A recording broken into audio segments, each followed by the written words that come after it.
구약성경 사사기 13장, 오늘은 포기하지 않는 사랑이라는 제목으로 말씀 나누려고 합니다. 잠깐 기도하겠습니다. 사랑하는 주님, 이 시간에도 우리가 말씀 묵상합니다. 삼손의 삶을 통해서 하나님의 마음을 알고 아버지의 뜻을 분별하여 주의 영광이 되는 삶을 살도록 저희들을 주관하여 주옵소서. 부탁하며 예수님의 이름으로 기도합니다. 아멘. 2012년 3월 달에 경기도 고양시에 있는 덕양중학교라고 하는 곳에 이준원이라고 하는 교장 선생님이 부임을 하게 됩니다. 그곳에 부임하기 전에 이 덕양중학교는 고양시 화전동에 있는데 너무 낙후돼서 1970년대의 모습이 지금도 여전히 있는 곳이에요. 그러다 보니까 가난하고 사람들이 어렵고 학생들은 공부하기도 힘들고 또 부모가 대주고 뭐 하는 게 없으니까 아이들이 학교 폭력이라든가 흡연이라든가 여러 가지 비행 청소년들이 많은 학교가 바로 이곳이었어요. 교사들은 그래서 이 덕양중학교에 가기가 싫어서 기피하는 학교였어요. 말 그대로 이제 폐교의 위기를 곧 있으면 문을 닫아야 되는 그런 학교였던 거죠. 근데 이 학교에 의림교회의 학원 선교사이기도 한 이준원이라고 하는 교장 선생님이 파송을 받듯이 부임해서 가게 된 거예요. 그리고 2020년까지 무려 8년 동안 그곳에서 하나님 앞에 기도하면서 이 학교를 바꿔갑니다. 그전에는 뭐 아이들도 막 학교에 오면 잠만 자고 선생님하고 다투고 학교도 안 나오고 그렇게 나쁜 짓을 많이 한 이 아이들을 살리기 위해서 너무너무 고민을 많이 하고 헌신을 하면서 8년을 버티다 보니까 결국은 아이들이 조금씩 바뀌어가면서 지금은 2016년에 가장 모범적인 혁신학교로 선정이 될 정도로 학교가 변화됐어요. 이준원이라고 하는 교장 선생님의 교육 모토가 하나 있었는데, 학교와 가정과 마을 모든 사람들이 함께 하나 되어서 더불어 살면서 행복하게 배우는 공동체를 만들겠다라고 하는 꿈을 가지고 그곳에 찾아가서 그 죽어버린 것 같은 폐교 위기 학교를 살려낸 거예요.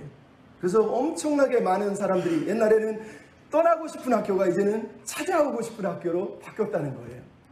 대단하죠.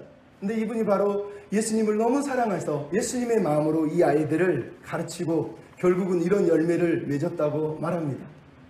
더불어 함께 사는 행복한 배움의 공동체. 멋지지 않습니까?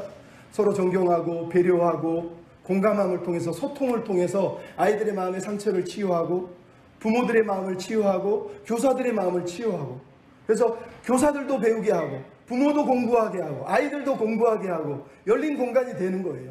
무조건 정보를 주는 게 아니라 좋은 관계를 맺어서 끈끈한 관계를 통해서 상처를 치유한 거죠. 참 놀랍습니다. 근데 이분이 무엇이 학교를 바꾸는가 라고 하는 책을 썼는데 거기에 시 한 편을 올려놨어요. 시의 내용은 이렇습니다. 가시가 되다 말았을까, 잎이 되다 말았을까, 날카로운 한 점 끝에 온 힘을 모은 채 가시는 더 자라지 않는구나. 걸어 다닐 줄도 말할 줄도 모르고 남을 해치는 일이라고는 도저히 모르는, 그저 가만히 서서 산소밖에 만들 줄 모르는 저 푸르고 순한 꽃나무 속에 어떻게 저런 공격성이 숨어 있었을까?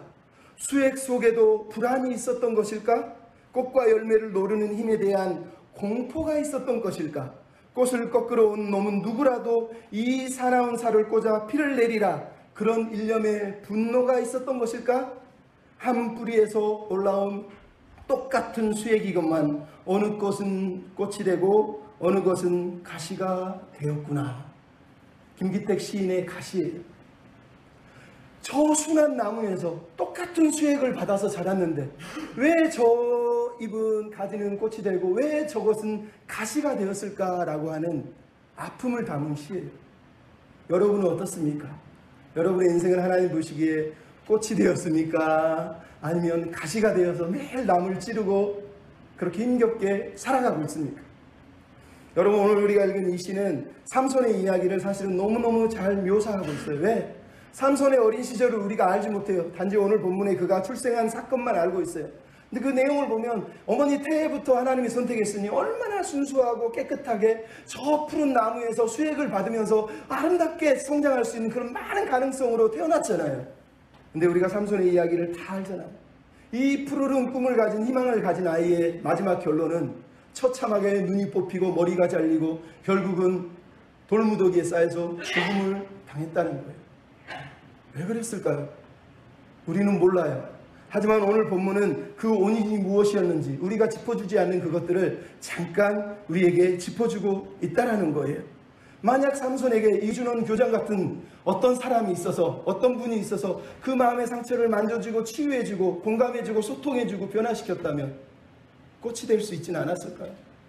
만약 삼손이 아무리 세상이 어렵고 강팍해도 자기가 하나님에게 받은 그 사랑을 기억하고 그 사랑을 끝까지 붙들었다면 그는 가시가 아니라 꽃이 될 수도 있지 않았을까 하는 거예요. 이 땅의 교회도 마찬가지 아닙니까? 왜 저 사람은 저렇게 살까? 정죄하고 판단하기 전에 그 사람의 상처를, 그 사람의 아픔을, 그리고 그 사람이 하나님의 사랑을 붙들고 살았다면 가시가 아니라 꽃이 되지 않았을까? 이런 생각을 해봅니다. 그럼 삼손의 이야기는 무려 4장이 13, 14, 15, 16장에 기록되어 있어요. 13장은 출생, 14장은 결혼, 15장은 사사로서의 사역, 그리고 16장은 마지막 최후의 유혹과 죽음이 기록되어 있어요. 이 삼손의 이야기는 하나님을 안 믿는 사람도 다 알아요. 삼손과 드릴라 영화가 이미 있고 미술, 음악과 영화, 수많은 문학가들이 삼손의 이 이야기를 문학적으로 가장 탁월한 작품이라고 얘기합니다. 그냥 문학적으로 말하는 거예요. 히브리 내러티브 문학에서 탁월한 이야기가 삼손의 이야기라고 말을 해요. 왜 세상 사람들조차 이 이야기를 탁월하다고 얘기하겠어요? 초인적인 영웅의 힘을 가진 사람이 있어요. 로맨스가 있어요. 배신이 있어요. 폭력이 있어요. 유혹이 있어요. 타락이 있어요. 그리고 승리가 있고 죽음이 있다는 거예요. 그냥 모든 이야기에서 갖춰야 될 모든 내용은 다 갖추고 있는 거예요. 세상적으로 얘기할 때 가장 재밌고 흥미진진한 거예요. 그래서 우리는 어려서부터 삼손 그러면 막 헤라클레스처럼 막 기운 세고 힘 세고 막 그런 사람으로 기억하고 있잖아요. 주일학교 애들도 삼손 그러면 막 헤라클레스 같이 힘센 사람으로 기억하지 않습니까? 삼손의 이야기를 가만히 보면 꼭 그래요. 로빈훗 같기도 하고 홍길동 같기도 하고 동해번쩍 서해번쩍 그냥 힘 한번 쫙 써가지고 막 승리하는 내용이 기록이 되어 있다는 거예요. 근데 여러분 신기한 건 그게 신기한 게 아니라 13장 우리가 읽은 본문이 신기한 거예요. 왜? 다른 사사들 12명의 사사가 등장하는데 그 중에 11명은 그가 어떻게 태어났는지 어떻게 자랐는지 아무 얘기가 없어요. 근데 삼손만 유일하게 그가 태어난 출생의 이야기를 그것도 한 장에 무려 한 장에 1절부터 25절까지 어떻게 태어났는지를 기록을 해놓고 있다라는 거예요. 왜? 무엇 때문에? 다른 사사들도 많은데 왜 그 위대한 사사들의 이야기는 아무런 출생 이야기도 안 다루는데 이 삼손만 그 이야기를 다루고 있냐는 거예요. 그 이유는 삼손의 이야기가 사사기의 실패 이야기의 결말로서 가장 확실한 결말을, 왜 그런 결말을 당했는지를 보여주기 위해서 삼손의 이야기 속에 출생 이야기를 담고 있어요. 사사기 1장에 보면 하나님이 유다와 이스라엘 백성들에게 가나안을 정복하라고 그러는데 실패 이야기에 등장. 제일 먼저 실패하는 지파가 유다. 물론 완전히 실패하지 않아요. 에브라임부터 므낫세 그 밑으로 내려갈수록 실패하다 마지막 단 지파에 의하면 단 지파는 정복도 못하고 그 땅에서 쫓겨 도망가게 돼요. 오늘 본문에 나오는 삼손의 이야기가 바로 단지파 삼손의 이야기. 그러니까 사사의 맨 마지막에 등장하는 이유일 뿐만 아니라 그들이 왜 실패했는가의 마지막 정점을 삼손이 지금 찍어내고 있는 거예요. 삼손이 사는 단지파가 물려받은 땅은 가나안 왼쪽에 있는 해변가 평야지대예요. 그리고 욥바라고 하는 도시가 있고 항구 도시예요. 그러니까 엄청나게 풍요롭고 부유하게 살 수 있는 땅을 물려받은 거예요. 근데 그 땅에 누가 있었냐? 블레셋이라고 하는 대적이 있었어요. 블레셋은 에게 그리스에서 넘어온 철기 문화를 가진 강력한 군대였기 때문에 단지파는 유다 지파 다음으로 수가 많았음에도 불구하고, 그러니까 이스라엘 지파 중에서 두 번째로 인구가 많았다는 거예요. 그 좋은 땅을 물려받았는데 이 적들을 물리치지 못하고 쫓겨서 산, 구름, 골짜기로 쫓겨 도망가서 거기서 살게 돼요. 해변 평야를 지배하지 못하고 도망다니게 된 거예요. 그러다가 나중에는 그 땅조차 포기하고 북쪽으로 올라가서 저 위에 갈릴리 북쪽 헐몬산 뒤쪽에 거기다가 자리를 잡게 돼요. 그러니까 말 그대로 삼손의 이야기가 마지막에 등장하는 이유는 단지파의 실패 이야기가 삼손의 이야기하고 딱 덧붙여서 우리에게 다가오고 있는 거예요. 이 삼손 이야기를 그러면 하나님이 왜 들려주시려고 하는 걸까? 그것도 출생 이야기를 왜 들려주려고 하느냐는 거예요. 여러분 삼손의 출생 이야기는 삼손의 삶을 가만히 돌아보면서 그가 뭔가 놓친 게 있다는 거예요. 그럼 삼손 이야기 속에서는 이전에 있던 사사의 이야기가 다 등장하고 있어요. 먼저는 온니엘은 이방 여인이 아니라 자기 민족과 결혼하는 모범적인 사사예요. 하지만 삼손은 어때요? 이방 여인, 가나안 여인하고 결혼하는 아주 표륜적인 사사로 등장하게 돼요. 나아가서 연약한 왼손잡이, 그리고 연약한 삼갈, 그리고 두보라, 그리고 연약했던 야엘과 같은 여인처럼 삼손 이야기에는 연약한 삼손의 어머니, 이름도 등장하지 않는 한 여인을 통해서 하나님이 구원의 역사를 이루는 이야기가 등장해요. 삼갈은 소많은 막대기로 600명을 물리쳤다면 나중에 삼손은 나귀 턱뼈 같은 아주 하찮은 거 가지고 블레셋 사람들 몇천 명을 죽이는 이야기가 등장해요. 또 드보라의 이름은 꿀벌이고, 여러분 기억하시고 꿀벌이라는, 기드온은 300용사를 통해서 횃불을 들고 미디안을 물리쳤다면 삼손의 이야기는 삼손이 죽은 사자에서 꿀을 먹습니다. 300마리의 여우의 꼬리에 횃불을 달아서 블레셋 밭을 태워서 블레셋을 죽이는 일을 하게 돼요. 그러니까 삼손의 이야기 속에서는 그 전에 사사의 이야기들이 다 등장해요. 마지막으로 입다가 소원해서 자기 딸을 죽였던 것처럼 이번에는 하나님이 삼손을 나신으로 택하게 되고, 삼손은 하나뿐인 아들인데 결국은 죽임을 당하는 이야기조차 똑같이 비슷하게 등장을 하고 있다는 거예요. 단 하나 차이점이 있다면 삼손은 온니엘이나 에웃이나 드보라처럼 모범적인 사사도 아니었고, 기드온이나 입다처럼 군사력을 가진 지도자 사사도 아니었고, 그냥 아무런 이스라엘의 구원에는 관심도 없는, 자기 인생을 한량처럼 그냥 살아낸 능력만 가지고 있던 한량과 같은 사사였다는 거예요. 근데 왜 이 출생 이야기를 하나님이 여기에 기록해 놓고 있느냐는 거예요. 김지찬 교수가 이런 얘기를 했어요. 이 이야기는 하나님과 하나님의 백성이 언약관계 속에서 어떻게 살아야 되는지를 보여주는 스토리라는 거예요. 무슨 얘기냐? 하나님이 이스라엘이 계속 실패했음에도 불구하고 여전히 그들을 포기하지 않으셨던 하나님의 사랑의 이야기가 들려줄 뿐만 아니라, 그 사랑을 깨달았다면 그들도 하나님의 언약 백성답게 그 땅에서 하나님이 기대하는 삶을 살았어야 했다는 거예요. 그 내용이 오늘 삼손의 출생 이야기 속에 등장하고 있는 거예요. 다시 얘기하면 우리가 놓치지 말아야 될 언약 백성의 삶의 방식, 하나님이 포기하지 않고 계시는 그 사랑의 방식 앞에 우리도 붙들어야 될 방식이 있다는 거예요. 그게 뭐냐? 첫째는 은혜 베푸시기를 포기하지 않았다는 거예요. 다시 얘기합니다. 따라서 합시다. 은혜로 살아가길 원하십니다. 하나님이 은혜 베푸시기를 포기하지 않으셨다면 그 말은 거꾸로 얘기하면 우리가 은혜로 살기를 원하셨다는 얘기예요. 그럼 오늘 본문 1절은 이렇게 시작합니다. 다시 이스라엘 백성이 범죄했다는 거예요. 여기서 다시는 죄를 안 짓다가 죄를 지었다는 게 아니라 계속 죄를 지었다는 얘기를 하는 거예요. 어느 날 갑자기 죄인이 된 게 아니라 그 전부터 죄를 짓고 지은 것이 삼손 시대에 다시 폭발했다라고 얘기를 하는 거예요. 근데 블레셋이 몇 년을 압제했다고요? 40년. 40년은 사사들 중에 가장 긴 압제예요. 제일 길었던 게 20년 정도밖에 안 돼요. 근데 지금은 40년이에요. 근데 이 40년 중에 삼손은 20년 동안 사사를 했다는 얘기는 뭐예요? 그는 사사로서 40년 압제 중에 20년을 했지만 이스라엘 구원에 내지도 못한 사사로 그냥 죽었다라고 얘기를 하는 거예요. 더 놀라운 얘기가 뭐예요? 1절을 보면 우리가 시작하는 게, 블레셋이 압제를 했으면 그동안의 사사기는 뭐예요? 사사들의 내용은 압제를 당하면 이스라엘 백성이 부르짖으면 하나님이 사사를 세우고 구원을 하는 거예요. 근데 오늘 본문은 1절이 딱 끝나자마자 아무 내용이 없어요. 무슨 얘기예요? 이스라엘 백성이 하나님께 부르짖지 않는다는 거예요. 하나님께 기도하지 않는다는 거예요. 이게 무슨 얘기냐? 이스라엘 백성들은 40년 동안 블레셋의 압제를 당하면서 그 삶을 받아들였다는 거예요. 가나안 문화에 동화됐다는 거예요. 더 이상 세상과 하나님의 나라가 구별되지 않는, 그냥 세상 속에 축 젖어 사는 완전히 그런 세상 사람으로 변화됐다는 거예요. 기드온은 못났지만 그래도 뭐라 그랬어요? 기드온이 나중에 8장 23절에 하나님이 우리를 다스린다 이런 얘기를 합니다. 근데 이 사람들은 하지 않아요. 사사기 15장 11절에 보면 유다 사람들이 삼손에게 뭐라고 그러냐? 너는 블레셋 사람이 우리를 다스리는 줄 알지 못하느냐? 라고 얘기한다는 거예요. 즉 삼손 시대의 이스라엘 백성들은 블레셋이 자기를 통치하는 걸 당연하게 여기고 하나님이 통치하셔야 된다는 걸 잊어버린 하나님의 백성이 아닌 존재로 살고 있었다는 거예요. 얼마나 비참하냐는 거예요. 이런 비참한 상황 속에 삼손의 아버지 이름이 마노아라고 등장합니다. 마노아는 히브리어로 메누하, 안식이라는 뜻이에요. 쉼이라는 뜻이에요. 무슨 얘기입니까? 진짜 하나님의 언약 백성답게 안식을 누리고 쉼을 누려야 되는데 블레셋에서 40년 압제 앞에 안식과 쉼이 없는 고통의 세월을 보내고 있었다라고 얘기를 하는 거예요. 근데 오늘 본문의 주인공이 누굽니까? 이름 없는 무명의 여인이에요. 이 여인은 불임이에요. 애를 낳지 못한다고 얘기하고 있어요. 이 불임이라고 하는 히브리어 단어는 아카르인데 뿌리채 뽑아냈다는 뜻이에요.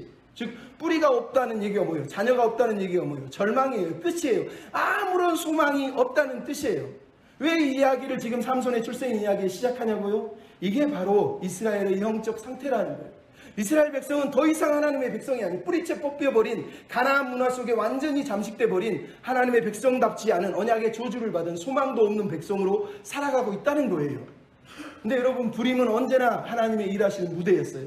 이삭이 태어날 때도 어머니 사라는 불임이었어요. 야곱이 태어날 때도, 요셉이 태어날 때 그렇게 아이를 낳지 못하는 상태에 있었다는 거예요. 사무엘은 한나 아이를 낳지 못했어요. 하지만 하나님은 아이를 낳지 못하는 이 여인들을 통해서 하나님의 구원 사역을 이루셨단 말이에요. 즉 이 이야기를 들려주는 이유가 뭐겠어요?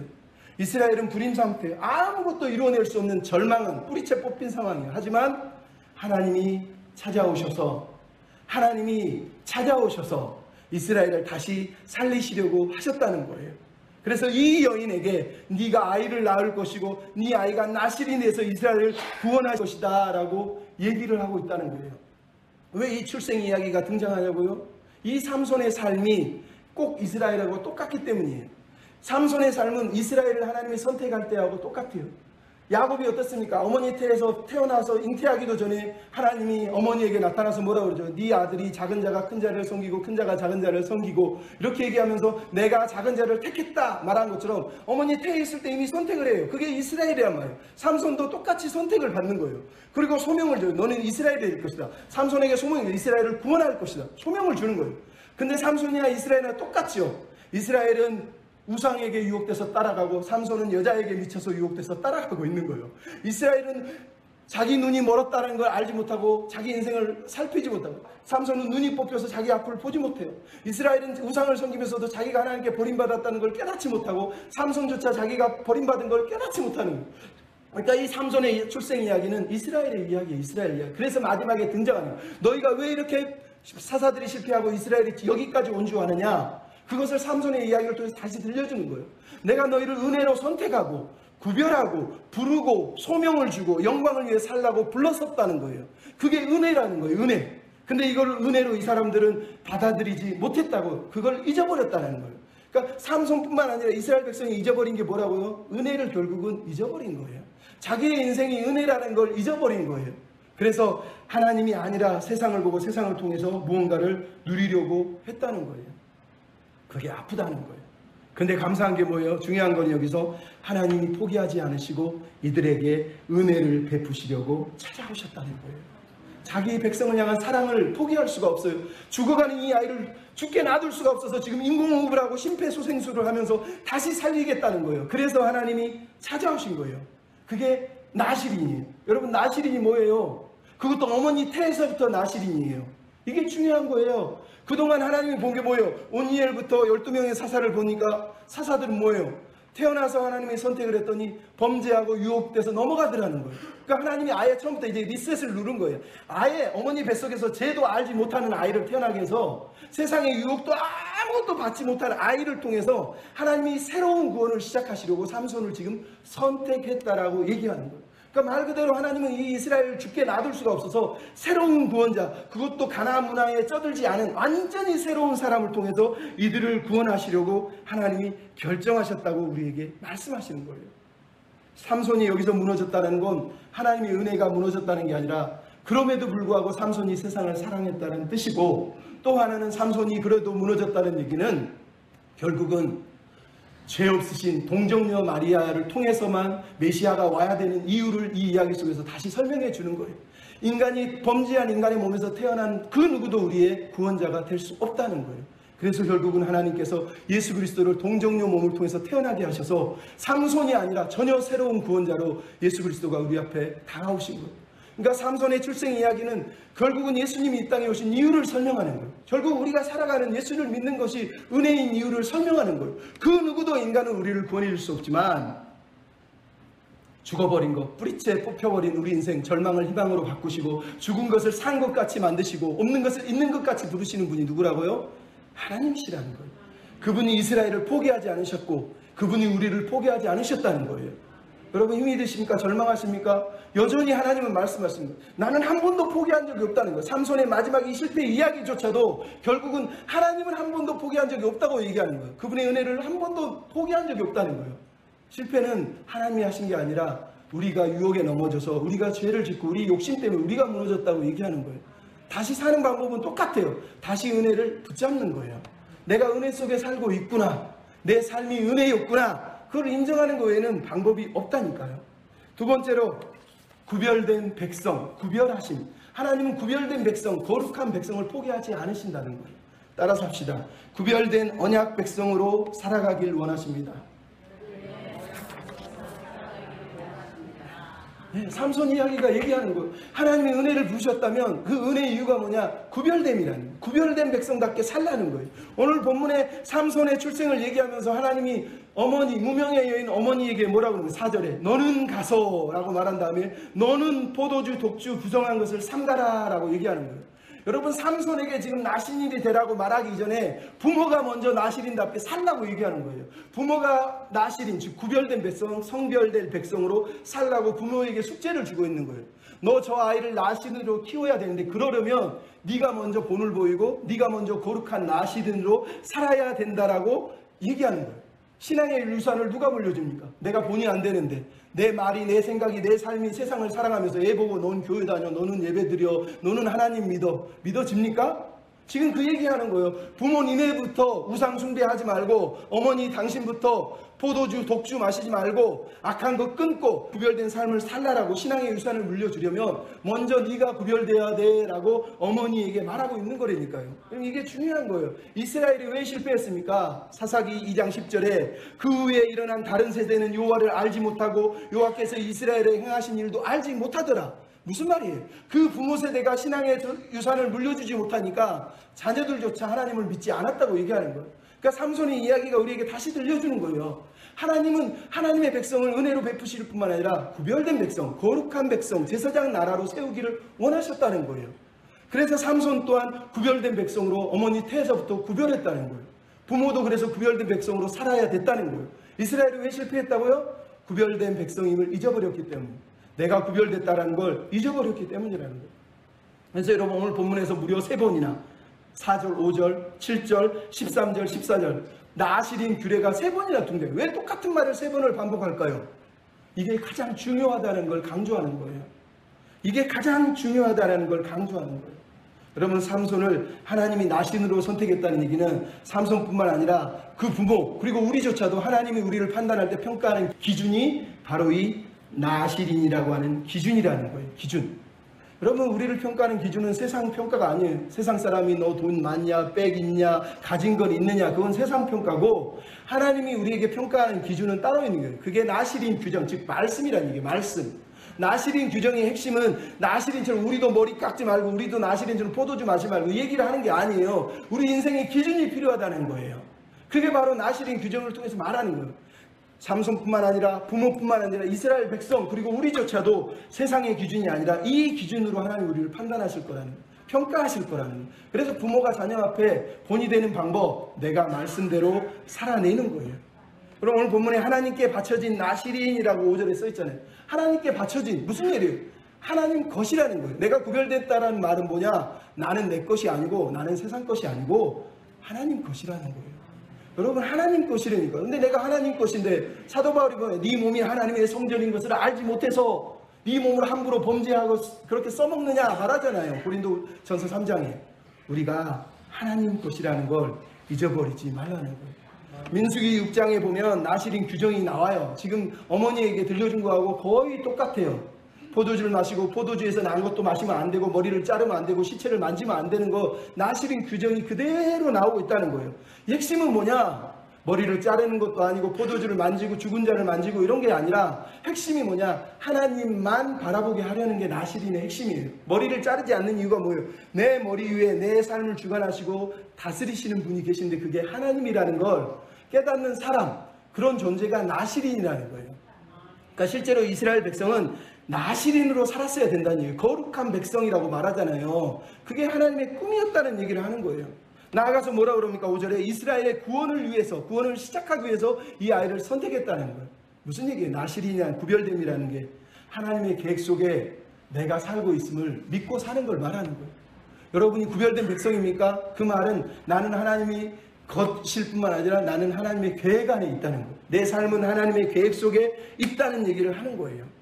그거를 신뢰했어야 된다는 거예요. 이스라엘 왜 실패했다고요? 하나님의 언약 백성, 구별된 백성, 하나님의 소유인 것도 잊어버리고 하나님이 계획 안에 내가 있구나라는 것도 잊어버린 채 세상을 부러워하고 세상을 쫓아가다 망했다라고 우리에게 얘기하는 거예요. 여러분, 우리는 나실인이에요. 영적으로 나실인이라는 거예요. 그러면 삼손의 어머니가 7절에 그 사자가 자기에게 나타난 걸 자기 남편에게 들려주면서 얘기합니다. 근데 여호와의 사자를 하나님의 사람이라고 말하는 것을 볼 때 아직은 여호와 하나님에 대한 인식이 없어요. 왜? 40년 동안 이방 문화에 젖어 있으니까. 그럼에도 불구하고 이 여인이 얘기한 것 중에 재밌는 게 하나 있어요. 죽는 날까지 이 아이가 나실인이 된다라고 얘기했다는 거예요. 죽는 날까지 나실인이 된다고. 하나님은 죽는 날까지라고 얘기를 안 했는데 이 어머니는 죽는 날까지라고 말을 하고 있어요. 나실인은요, 일정 기간을 말하기도 하고 평생을 말하기도 해요. 하나님은 이 아이에 대해서 평생을 얘기하지 않았지만 태에서부터 태어났으니까 이 어머니는 그렇게 믿는 거예요. 아, 죽는 날까지 나실인이 돼야 되는구나. 이게 중요한 거예요. 왜? 삼손의 일생은 태어날 때부터 죽을 때까지 머리를 자르고 머리를 다시 자라고 이야기, 나실인 이야기로 결국은 모든 게 시작되고 끝나버려요. 말 그대로 모든 인생이 나실인이었다는 걸 얘기하는 거예요. 그러니까 여러분, 이게 우리에게 들려주는 거예요. 우리 인생 전부가, 이스라엘의 인생 전부가, 삼손의 인생 전부가 하나님의 나실인이었다는 거예요. 그렇게 구별된 삶을 살았어야 됐다고 얘기를 하는 거예요. 근데 삼손의 어머니가 놀랍지 않습니까? 그 당시 사회 이름도 삼손의 어머니 이름을 써주면 안 되나요? 모세 어머니 요게베처럼 이름 좀 줘주면 안 되나요? 근데 안 줘주는 거예요. 이게 무슨 얘기인지 알겠어요? 그 당시 문화라는 거예요. 그 당시 여인들은 점점 갈수록 이름을 잃어가고 하찮은 존재로 그냥 취급받고 있었다는 거예요. 근데 이 하찮은 존재에게 하나님이 찾아오셔서 말씀을 줬더니 이 여인은 불신하지도 의심하지도 않고 그 말씀을 그대로 받아들이고 남편에게 전달을 하고 있어요. 이게 놀라운 거예요. 마치 처녀 마리아가 천사가 찾아오니까 주의 말씀대로 이루어지이다 하고 억셉했던 것처럼 받아들인 것처럼 이 여인도 지금 그것을 받아들이고 있다는 거예요. 근데 삼손의 아버지 마노아는 어떻습니까? 마노아는 완전히 그 당시 사회의 습관, 관습에 찌들려 있는 사람이고 가부정적인 사람이라는 걸 할 수 있어요. 어떤 사람은 막 설교에 마노아의 아버지가 신앙이 신실하고 하나님의 구별된 사람이었다고 말하는데 사실 그렇지 않습니다. 오늘 본문에 나오는 마노아는 어머니보다 못한, 믿음이 없는, 정말 하나님에 대해서 알지 못하는 사람이에요. 왜? 어머니가 얘기하니까 8절에 마노아가 기도를 해요. 뭐라고 하죠? 하나님의 사자여 다시 나에게 오셔야 하셔서 내가 어떻게 가르칠 줄을 알게 해주십시오. 기도하고 있네? 우리식으로 그런 거. 기도. 그래, 우리도 어려운 기도해야 돼. 여러분, 성경은 그걸 지금 가르쳐주고 이것을 기록하고 있는 게 아니에요. 마노아가 지금 기도했다는 걸 우리에게 들려주고 있는 것이 아니라 마노아가 기도하는 것은 그가 가진 불신과 무지 때문이라는 걸 드러내기 위해서 이 이야기를 들려주고 있는 거예요. 아내로부터 그는 좋은 소식을 받았어요. 아이가 태어난대. 근데 왜 기도하죠? 믿을 수 없다는 거예요. 무엇을? 아내가 전한 걸 믿을 수 없다는 거예요. 그 당시 여자들이 전하는 말을 천사들이 만약 하나님을 만나준다면 나를 만나주고 남자를 만나야지 여자를 만날 리가 없다는 거예요. 그래서 믿을 수 없다고 얘기하는 거예요. 자신이 직접 확인하겠다는 거예요. 무슨 얘기예요? 영적 권위에 대해서 불신하는 거예요. 아내를 찾아와서 아내에게 말씀하신 하나님이 아니라 나에게 말씀을 해야지만 내가 받아들이겠다고 말하는 거예요. 얼마나 교만합니까?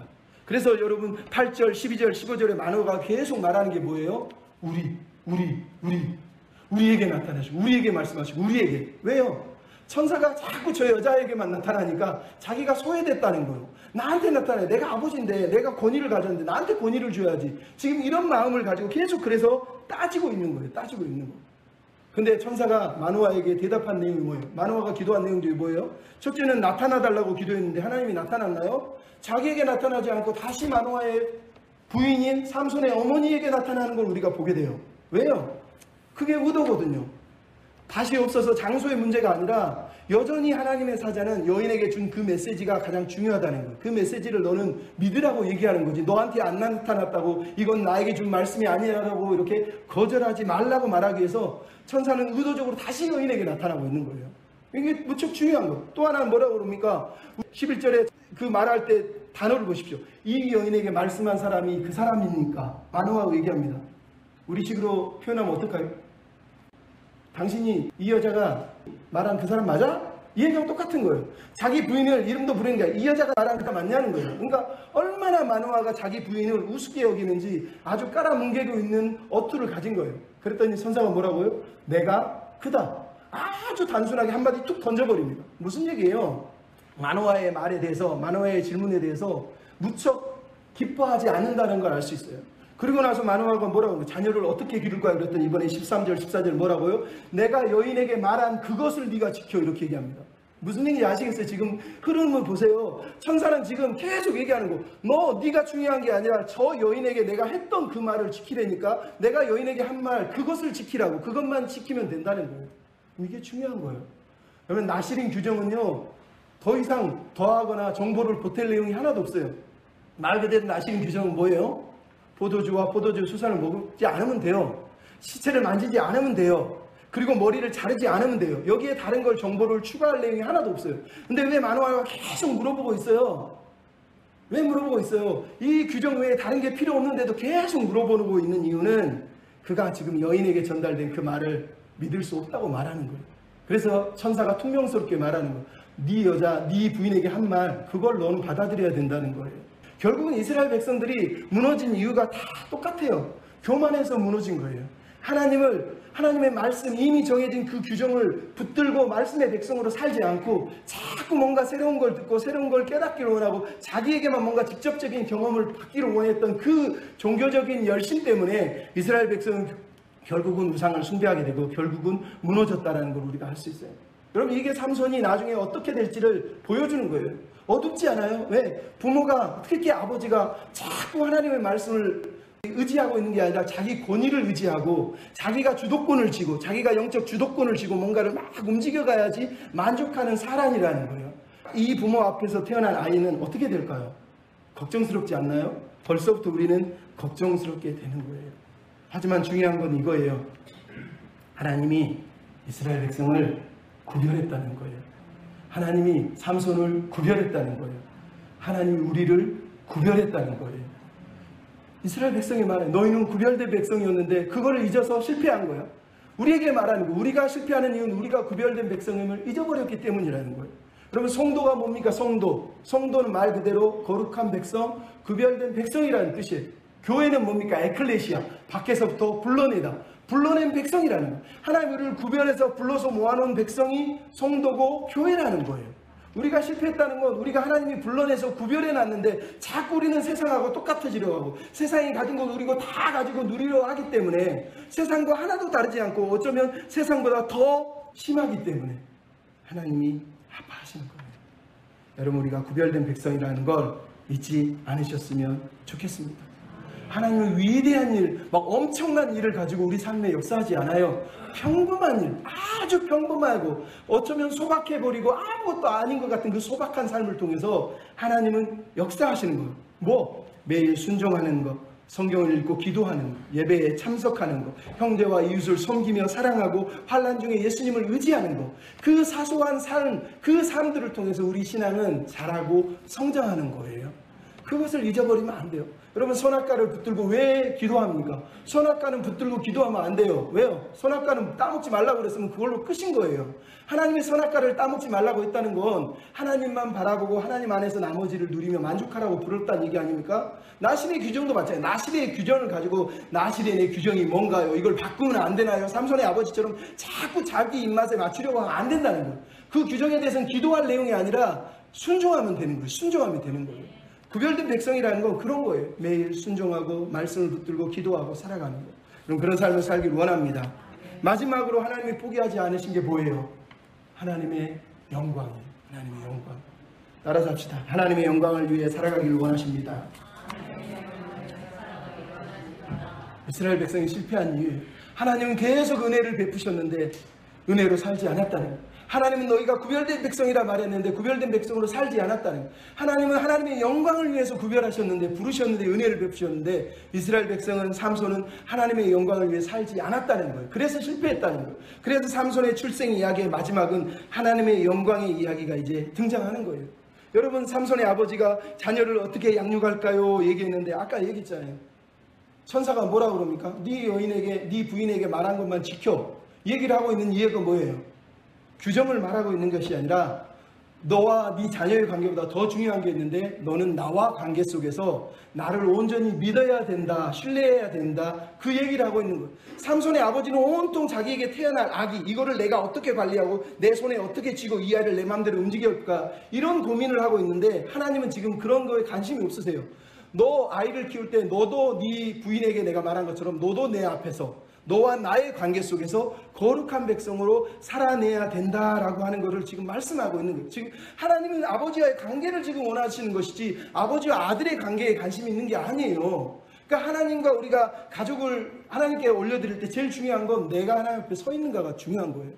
내가 하나님과 관계가 깨져 있는데 자꾸 자녀를 너 왜 교회 안 다녀? 왜 예수 안 믿어? 너 왜 그렇게 살아? 이렇게 말하면 안 된다니까요. 삼손의 아버지가 뭐라고 합니까? 어떻게 가르칠까요? 어떻게 이 아이를 행할지를 가르칠까요? 이게 규정이에요. 규정. 그러니까 자꾸 자기 스스로 규칙을 만들어가지고 규칙으로 이 아이를 키우고 싶은, 규칙을 알고 싶은 거예요. 왜 인간이 규칙을 찾죠? 규칙을 지키면 편하거든요.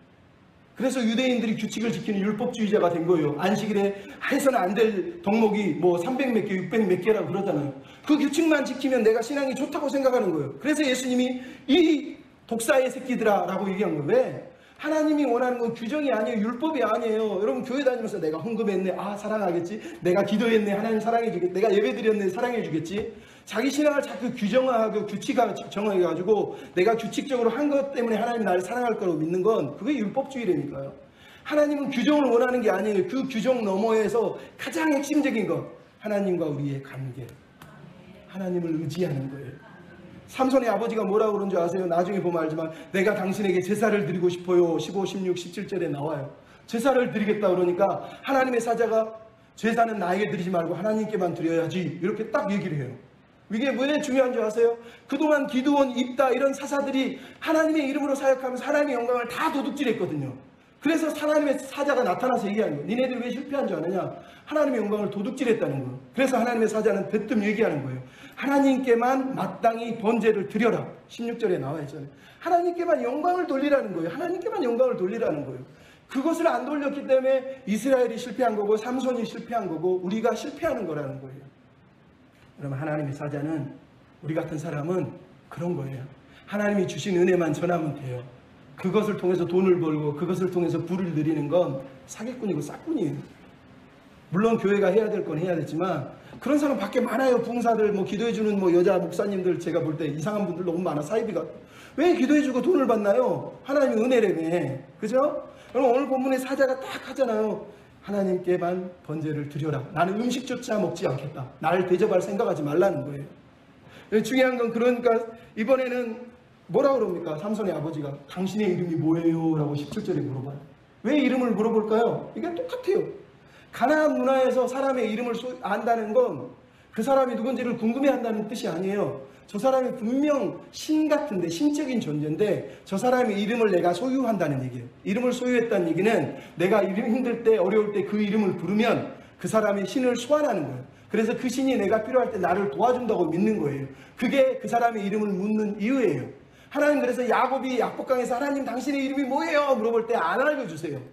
이 말은 하나님의 이름이 없어서 안 알려준다는 얘기가 아니라 그 동기 때문에 그러는 거예요. 오늘 마노아가 당신의 이름이 뭡니까? 그랬더니 안 알려주세요. 물론 본문에는 기묘자라고 써있지만 이거는 해석이 잘못된 거고요. 이 의미가 뭐냐? 비밀 이런 뜻이에요. 비밀이라고 하는 히브리어 단어는 알 수가 없는, 이해할 수 없는 비밀스런 이런 뜻이라는 거예요. 그러니까 당신 이름이 뭐예요? 그랬더니 천사가 비밀이야. 그건 알 필요 없어. 넌 내 이름을 소유하면 안 돼. 너희는 내 이름을 소유할 수 없어. 다시 돌려 얘기하면 너는 내 이름을 통해서 나를 제한하거나 나를 속박하거나 나를 조종할 수가 없다는 얘기를 하는 거예요. 하나님께 영광을 돌리는 방법이 그거예요. 하나님의 영광을 얘기하면서 하나님을 이용해서 하나님의 이름으로 하나님을 속박하고 제한하고 하나님을 내 마음대로 램프의 요정처럼 움직이는 건 하나님께 영광 돌리는 게 아니에요. 하나님의 이름은 기묘를. 왜 기묘라고 말하는 줄 아세요? 우리에게 똑같이 얘기하는 거예요. 하나님을 믿습니까? 그분은 기묘세요. 기묘. 우리가 하나님을 다 이해할 수가 없어요. 어떻게 다 이해합니까? 그러니까 다 이해하고 하나님을 믿으려고 하는 사람처럼 어리석은 사람이 없는 거예요. 그래서 어거스틴이나 안셀무스나 교부들은 얘기한 거예요. 이해를 추구하는 신앙. 이해가 되면 믿을게요가 아니라 이해하기 위해서 믿는 거예요. 내가 믿으면 나중에 이해된다는 거예요. 그래서 교부들이 그 신앙을 강조하는 거예요. 오늘 본문의 본문이 얘기하는 거예요. 기묘라. 기묘라. 여러분, 하나님을 이해할 수가 없어요. 규정에 묻고 규칙에 묻고 내 마음대로 막 조종해서 내 종교적 열심으로 나는 괜찮아, 하나님 나 열심히 섬겼으니까 이제 나는 괜찮은 거죠, 복 주실 거죠, 이렇게 하면 안 된다는 거예요. 하나님께 영광을 돌리려면 그분의 섭리를 신뢰하고 그분의 주권을 신뢰하고 그분의 계획을 신뢰하고 나를 은혜로 부르셨고 나를 구별하셨고 나를 통해서 영광을 받으시길 원하는구나, 그거를 믿고 내 삶은 하나님 손에 탁 올려드리기를 원하신다는 거예요. 올려드리기를 원하신다는 거예요. 그래서 마지막 이야기가 등장하는 게 뭐예요? 삼손의 아버지가 천사를 제사를 드렸더니 갑자기 천사가 불 사이로 하늘로 올라가서 사라져 버렸어요. 그랬더니 삼손의 아버지가 아이고 내가 하나님의 사자를 받았는데 이게 진짜 여호와의 사자, 그제서야 깨달았대. 그제서야.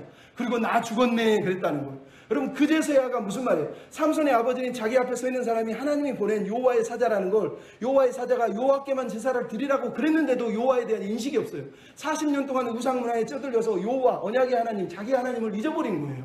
근데 천사가 하늘로 올라간 그것을 보고 나서야 그제서야 내가 하나님의 사자를 받구나 하고 벌벌벌 떨었다는 거예요. 얼마나 웃깁니까? 그만큼 삼손의 아버지는 어리석었다는 거예요. 근데 삼손의 어머니는 세상 문화에 젖어 있었음에도 불구하고 분별력이 있고 통찰력이 있어요. 뭐라고 그럽니까? 우리를 죽이시려면 천사가 나타날 일도 없고 말씀하실 일도 없고 제사를 받을 일도 없지 않느냐, 그걸 보고도 당신이 그런 말을 하면 되느냐 그러면서 투명하게 얘기하는 거예요. 여러분, 그래서 신앙에 분별력이 필요한 거예요. 분별력이라는 건요, 규칙을 가지고 판단하는 게 아니라 하나님이 왜 저렇게 하셨느냐는 하나님의 섭리를 이해하는 마음을 말하는 거예요. 그럴 때 하나님이 기뻐하시는 거예요. 여러분, 그리고 나서 마지막으로 이제 들려준 내용이 뭐예요? 삼손의 이름 24절 25절 삼손의 출생을 딱 2절만 기록하고 있어요. 삼손의 이름의 뜻이 뭔지 아세요? 작은 태양의 아들이에요. 어머니가 왜 태양의 아들이라고 썼을지 우리는 이해할 수가 없어요. 하지만 삼손이 살던 땅은 소라, 에스돌, 그리고 이르세메스라고 하는 성이 있었는데 그 성읍의 이름은 태양의 성읍이에요. 거기서 몇 킬로만 내려가면 베세메스라고 하는 성읍인데 그 성읍의 이름은 태양의 집이라는 뜻이에요. 무슨 얘기냐? 블레셋 사람들은 태양신을 섬겼다는 뜻이에요. 그러니까 어머니가 태양신을 섬기는 문화 속에 살다 보니까 아들을 태양의 아들, 즉 위대한 아들로 키우고 싶은 마음 때문에 아들의 이름을 태양의 아들로 지었다는 거예요. 그러니까 이 말은 작은 태양이라는 뜻이긴 한데 어머니의 마음 이름 짓는 속에는 이미 어떤 우상숭배의 문화가 젖어 있긴 하지만 그럼에도 하나님의 꿈을 가지고 이 아이가 빛이 됐으면 좋겠다라는 마음으로 이름을 지었다라는 걸 알 수가 있단 말이에요.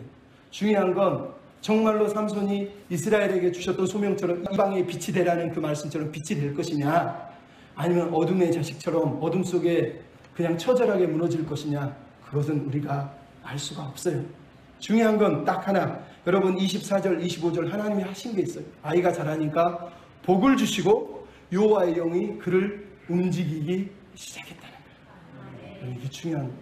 여러분, 이 말을 오해하시면 안 돼요. 복을 줬다는 건 우리식으로 복을 줬다는 게 아니에요. 복 줬다는 게 부자 만들어주고 이거저거 해주고 이런 얘기가 아니에요. 성경에서 복을 준다는 건 하나님이 꿈을 심으셨다는 얘기예요. 여러분, 창세기 1장에 뭐라고 그럽니까? 온 세상을 보고 하나님이 말씀하실 때 생육하고 번성하고 땅에 충만하라 말하기 전에 복을 주시며 이르시기를이에요. 복을 주신 거예요. 복을 주시지 못했다고요? 그 복 속에는 앞으로 충만하고 번성하고 생육하는 일이 벌어져야 되는 것을 하나님이 계획을 품으셨다는 얘기예요. 그러니까 삼손에게 복을 줬다는 얘기는 삼손이 이스라엘을 구원하기 위해서 내가 너를 위해서 계획을 품고 있어, 너는 그런 삶을 살아야 돼 라고 하는 하나님의 계획을 이 아이 속에 품으셨다는 얘기를 하는 거예요. 그리고 나서 성령이 움직이셨다고 말하는 거예요. 여기서 움직이셨다는 얘기는 히브리어에서 딱 5번만 등장하는데 휘저음이라는 말이에요. 휘저음. 성령이 끌고 가는 게 아니라 휘저었다는 얘기예요. 이게 무슨 얘기예요? 여러분, 삼손의 인생은 하나님의 성령에 순종하면 그냥 따라가게 돼 있어요. 근데 삼손은 앞으로의 인생을 볼 때 하나님이 휘저을 수밖에 없는 인생이었다는 거예요. 구별됐는데도 불구하고 자기 욕망이 세고 자기 욕심이 세고 자기가 원하는 대로 살려고 했기 때문에 결국은 성령 하나님이 그를 휘저어서 격동을 해서 그를 막 흔들어가지고 억지로 끌고 가는 인생으로 살 수밖에 없는 어두운 그림자를 우리에게 지금 들려주고 있는 거예요. 그러니까 결국 우리에게 들려주고 싶은 게 뭐예요? 하나님의 영광을 위해 사는 사람은 고민하지 않고 순종하고 사랑으로 나아갑니다. 하지만 하나님의 영광보다 세상을 사랑하는 사람은 마음에 격동이 일어나 요동치는 거예요. 성령은 그게 아니야 라고 막 흔드는데 자기는 그래도 나는 여기 가고 싶어, 여기 가고 싶어. 그래서 하나님이 휘저을 때마다 고통을 당하는 거예요. 그러니까 삼손의 이야기 속에는 성령이 역사하는 이야기가 계속 등장하는데 그때마다 삼손은 나쁜 짓을 해요. 그때마다 하나님이 휘저어서 다시 돌이키고 다시 제자리로 들어오고 이런 일이 벌어진단 말이죠. 여러분, 이 이야기를 통해서 우리에게 삼손의 이야기가 들려주는 건 그거예요. 하나님은 여전히 우리를 포기하지 않으셨다는 거예요. 우리를 구별된 백성으로 여전히 부르고 계시다는 거예요. 우리가 하나님의 영광을 위해 살기를 원하신다는 거예요. 성령이 우리 안에서 탄식하는 이유도 똑같아요. 우리 안에서 휘저는 이유도 우리가 성령을 따라 살기를 원하는데 우리가 우리 마음대로 사니까 성령이 우리 안에 탄식하며 기도하는 거예요.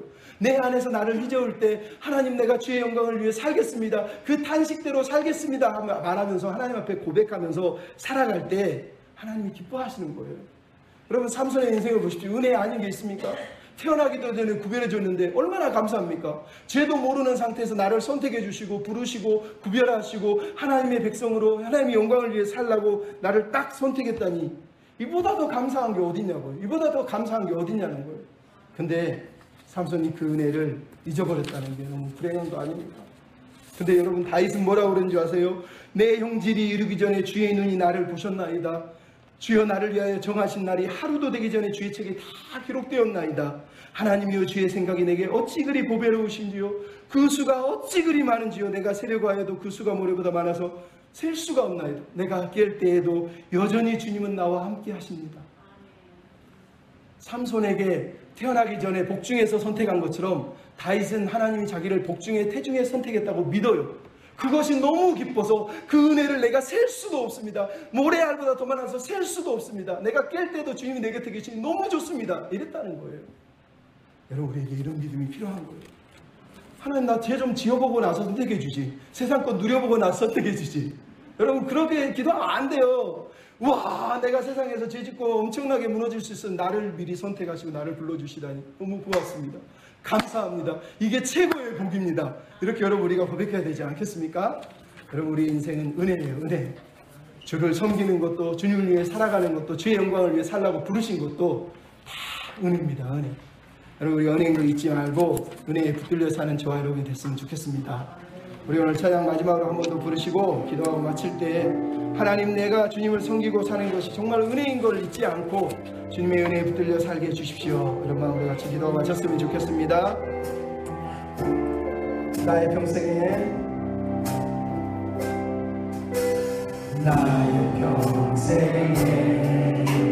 가장 못된 일은 내가 예수님을 만난 것이라. 나의 평생에 가장 잘한 일은 내가 예수님을 주여 섬긴 것이. 이 세상 살 동안 내가 걷는 길이 때론 험하여서 넘어질 때도 주의 강한 손이 나를 붙드시니 나는 예수님만 주여 섬기며 나는 주를 섬기는 것에 죄가 없습니다. 나는 주를 섬기는 것에 후회가 내가 걸어온 모든 것이 은혜였습니다. 내가 걸어온 모든 시간 다 주의 은혜. 내가 걸어갈 모든 날도 주만 섬